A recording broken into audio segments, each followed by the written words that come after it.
Hello, boys and girls. It's Cooberry time.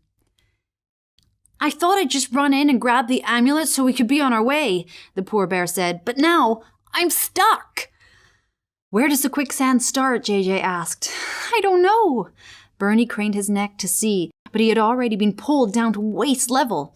It was not obvious by looking what was solid ground and what was quicksand. Maybe it was enchanted. There was no way to tell. Be careful! JJ thought fast and grabbed a nearby stick. He poked it into the ground just in front of him. It felt solid. Took a step forward, testing the ground again. He did this until he could reach out and touch Bernie. Then, just in front of him, the ground sucked the stick under in one ferocious gulp. Bernie's face betrayed a terrible fear as he wondered when the ground would suck him under completely. Now might be the time to use some magic, JJ suggested. Can you reach your wand? Bernie shook his head. Nope. JJ felt helpless, but he couldn't just stand there and watch his new friend get sucked under. All right, just grab onto my paw. He held out his arm. Quicksand had sucked Bernie down almost to his shoulders. In a moment, he wouldn't be able to reach out his arm at all. Are you sure? I don't want to pull you under too. Just do it!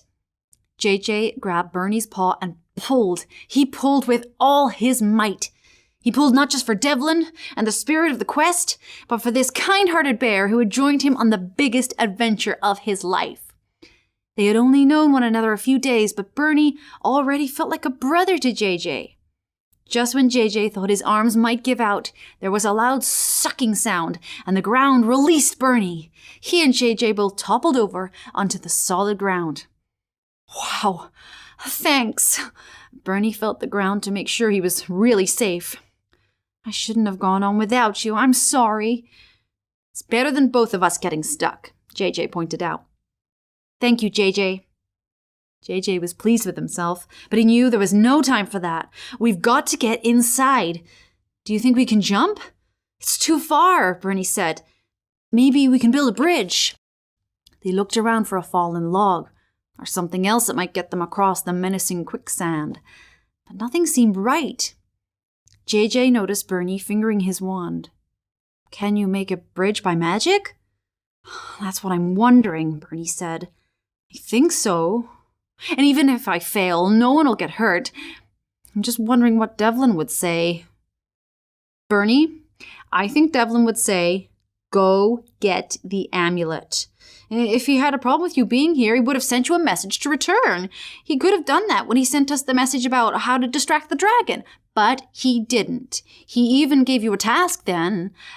I think we should be careful, but I think you should use what you've learned from Devlin as much as you can.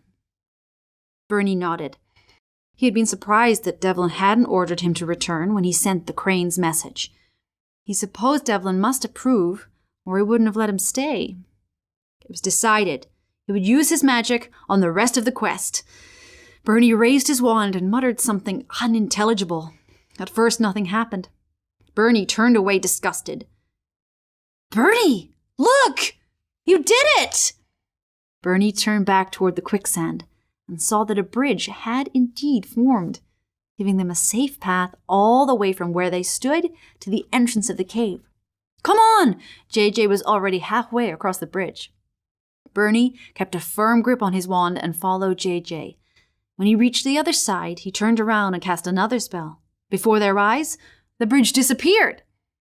What did you do that for? How will we get out? Bernie grinned. We don't want to leave a bridge for Annika, do we?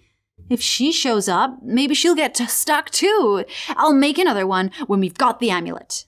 That's good thinking, JJ said. But where is the amulet? The cave they were standing in was very small. JJ could just barely stand upright. In some spots, his head bumped the top of the cave. He could easily look around and see every corner and crevice, but nothing resembling an amulet. In fact, the cave seemed to contain nothing at all. This doesn't make sense, JJ said. The map the wise monkeys gave us was very clear. This has to be the location of the amulet. That's all for today. I'll see you next time.